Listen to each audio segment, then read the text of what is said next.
So a while ago, I started a video series on Hermes fragrances with special attention to the Hermescence range. It's a range that I really appreciate and still to this day feels like it kind of flies under the radar.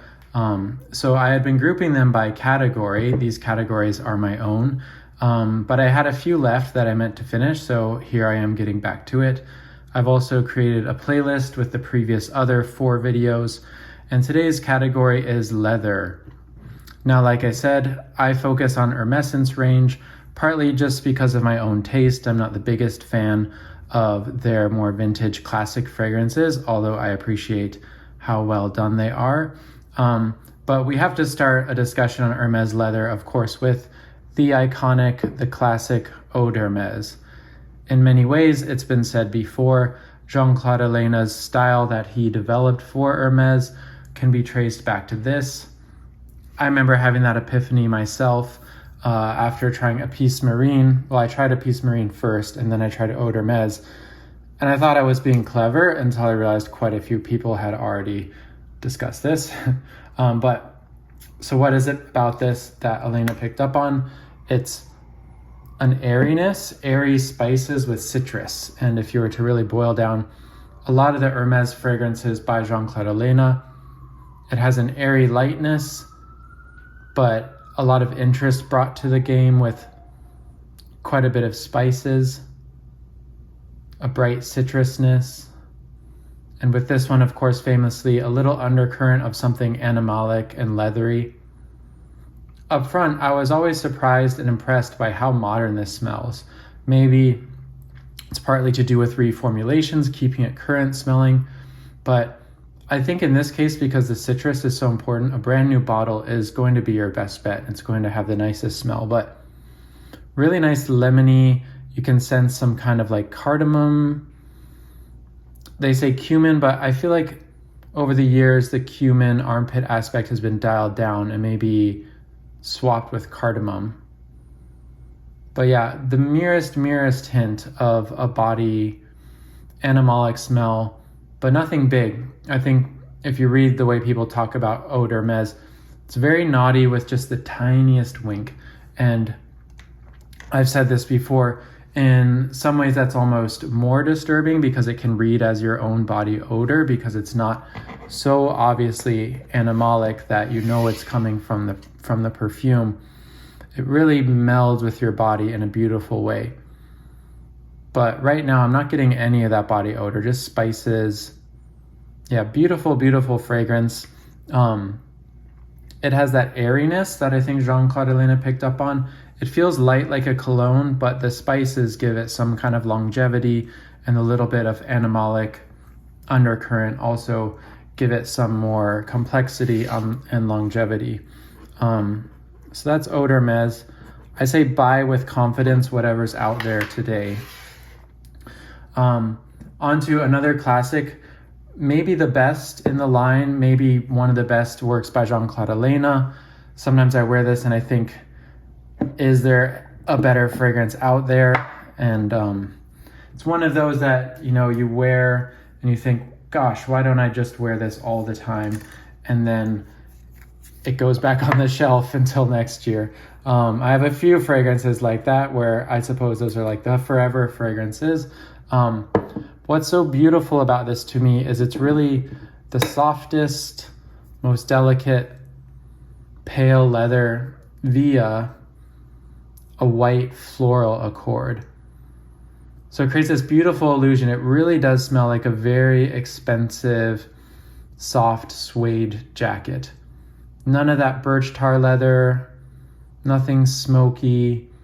I'm really noticing like a sweet roundness right now, but he used a similar kind of bouquet in the Frederic Malle d'Hiver with kind of heliotrope, these kind of white dusty flowers that somehow really reference the smell of leather. But yeah, it's just gorgeous, and the performance is gorgeous. If you're not a fan of Elena's airier compositions, this has quite a bit more heft. It lasts very easily all day, no problem. It's still very smooth. There's just nothing harsh about it. There's no There's no edges, there's no hard lines. It's really gorgeous. And to this day, I've never smelled anything like it from anyone else. No other leathers that smell like this. It lists violet. I can get that, a little bit of violet. But somehow it's like all these non-leather materials come together to form the perfect illusion of leather. And I think that's where Jean-Claude is such a genius. Just like Rosé Cuir does not contain rose, but he kind of infers rose. It reminds me of, an artist who maybe infers an image without actually making the image, but by the shadow or colors or outlines of the thing. So just gorgeous. I think it's the hawthorn. A strange connection, if anybody knows the Comme des Garçons melted bottle, I believe it's just called Eau de Parfum, but it's nicknamed sometimes Tape. It has this hawthorn note, and there's something about that really reminds me of Cuir d'Ange. It's like a more modern, like futuristic thing. But it's one of the reasons I think I really love that Comme des Garçons, is there's something in the dry down that reminds me of Cuir d'Ange. But getting such a, like, not sweet, but like almost nutty roundness. It's really, really, really, really good. I've never backed up a perfume other than Dior Homme, the original, not 2020. I have 2 bottles of that. But this is one I contemplate very often, just in case. I mean, prices are always going up anyway. You buy it now, it's worth double in a couple of years. But this is one I contemplate backing up, even though you can see not much missing from the bottle. Anyway, onto a very light and subtle leather, Osmanthe Yunan, which is Osmanthes and Yunan tea. But really, it's also kind of a fruity floral leather smell. Osmanthes has been used to imply leather by others before as well. It's often noted as having this like apricot skin like smell. And I definitely get the apricot here, but I get, a pronounced undercurrent of soft fruity leather. This one's also really a sleeper hit in my opinion. In the kind of order in which I bought these, this one I really hemmed and hawed about, because every time I tried it, it just utterly disappeared a few minutes later. I do remember it was in summer, and the summer heat may have had something to do with it. And I was just so frustrated. It's like trying to crack the code. Like I just couldn't get into the perfume. And I eventually scored a sample from Hermes, which is really ideal in my opinion. I don't like buying samples, although I have bought plenty, because it can easily add up to the cost of a bottle. But ideally, if you find a fragrance you like, you buy it from the store and they load you up with samples and you find your next fragrance with that, and so on. And the process continues. So whenever I'm buying something from a boutique, I'm trying to score samples of the next thing I want. I feel like I can never decide on a fragrance simply from the store experience. Even if I only spray one thing on my skin that day, it's not enough. But anyway, Hermes gives fairly generous sample sizes.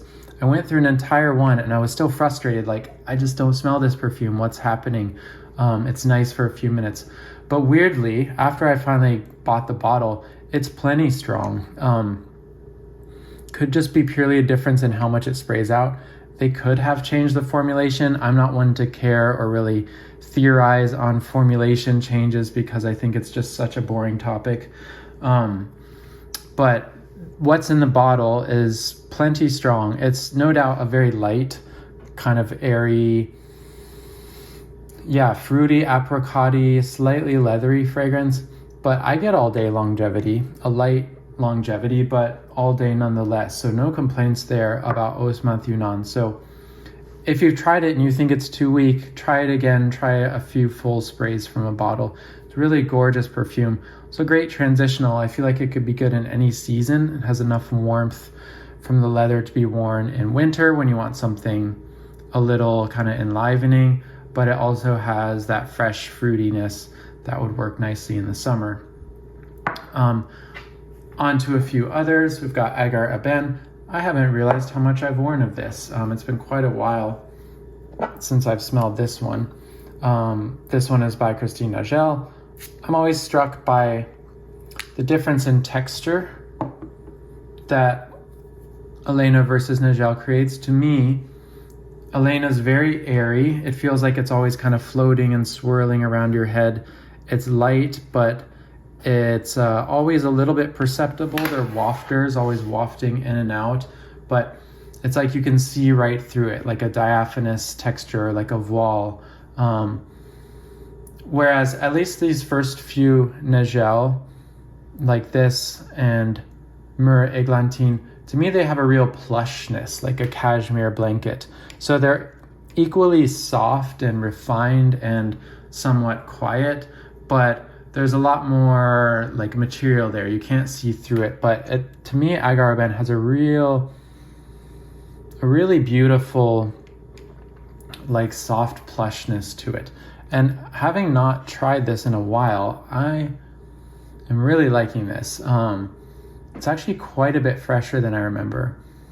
But yeah, the smoothest, somewhat fresh leather. It doesn't smell like oud. Agar, I believe, refers to like the agar wood tree, and they're not trying to call it an oud.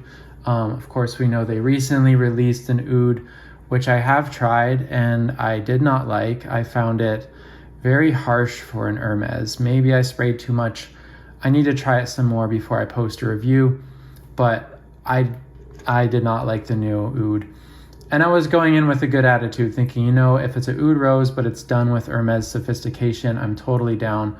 But to me, it's not done with Hermes sophistication. But Agar Ebene is. So really nice, woody.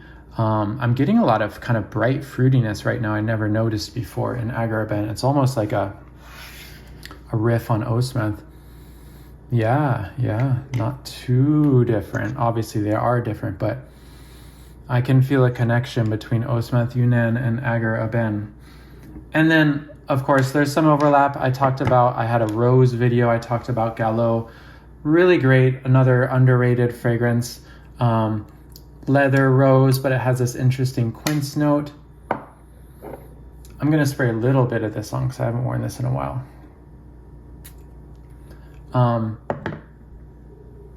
Yeah, again, it has this juicy fruitiness. I think Nagel likes a nice juicy fruit, but it's not like fruit cocktail. It's like red fruits, like plums or stewed, not quite stewed fruits. Sheldrake has his stewed fruit special.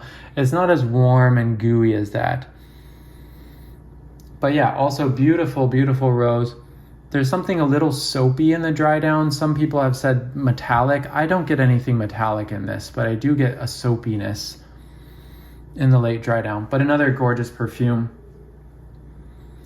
Not smack you in the face leathery, but a little bit like the Osmanthe and the Agar Ebene leathery. It implies leather. There's a certain smoothness. None of these are birch tar leather. I've come to find I really don't like that kind of leather.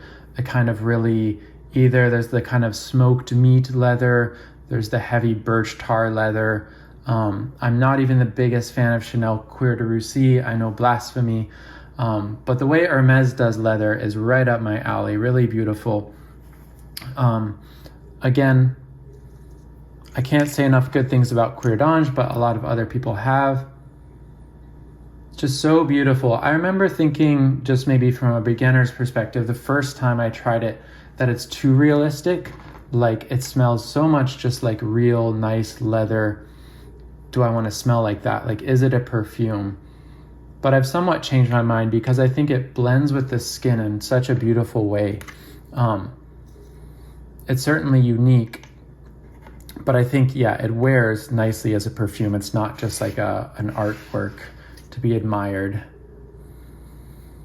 Oh yeah, this is the spiciest. Now a little bit of the funk is coming out, but it's mostly a cumin funk. And I'm getting a kind of sense of like roasted spices that you also get in a Peace Marine. Like by roasting the cumin, it takes away a little bit of the armpity, sweaty aspect.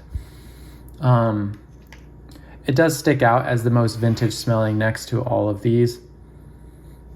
Yeah, all of these are gorgeous. I'm kind of getting excited. I haven't worn a lot of these in some time, and smelling them, I'm like, gosh, this is what I need to be wearing over the next few days. But yeah, Agar Ebene, I hadn't smelled this in a couple years, and I'm really liking it right now. Relatively bright, but yeah, so smooth. Maybe not the most kind of natural, realistic smell, but there's nothing harsh, no harsh amber woods, nothing of that sort to be found here. Anyway, there's a bit about Hermes leathers for you. Like I said, I've made a playlist. You can watch some of my other categories. I think I might have one category left, and I'm considering doing the same kind of thing for Frederic Malle. I found that it's a little bit hard to talk about one and only one fragrance. I really like comparing fragrances within a house and fragrances of the same style. So I kind of like this little collection, sub-collection within a brand to see how they treat a certain theme. So there you go, Hermes leathers. Let me know your favorite.